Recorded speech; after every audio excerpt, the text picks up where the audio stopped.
বন্ধুরা মশলা করে নিয়েছি। শোল মাছ ভাজা হয়ে গেছে, 400 টাকা শোল মাছের কেজি। শোল মাছ নিয়ে এসেছি, আলু ভেজে নিয়েছি।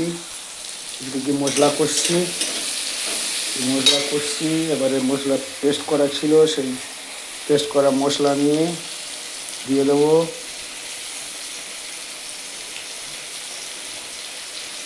পেস্ট করা মশলা দিয়ে দিলাম, দিয়ে কষে নেবো ভালো করে। এদিকে চিংড়ি মাছ আর শামলা দিয়ে তরকারি হচ্ছে। এদিকে আলু ভাজা হয়ে গেছে, শোল মাছ মশলাটা কষে নিই ভালো করে। মশলাটা কষা হয়ে গেছে, এবারে এতে আলু দিয়ে দেবো। আলু দিয়ে দিলাম, দিয়ে একটু কষে নেবো।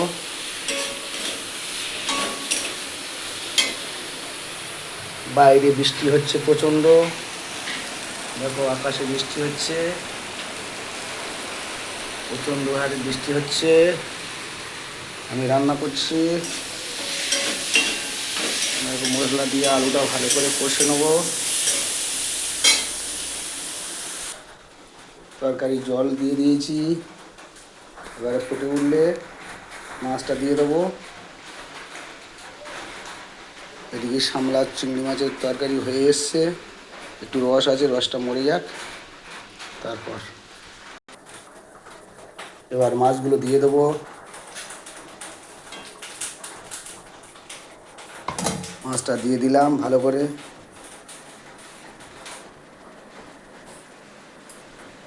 দিয়ে এবারে ঢাকা দিয়ে দেবো।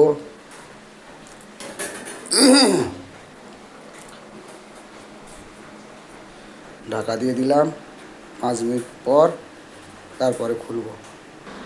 বন্ধুরা তরকারি নামিয়ে নিয়েছি, শোল মাছের ঝাল নামিয়ে নিয়েছি, এবার খাওয়া হবে। টাটা বাই, শুভ দুপুর।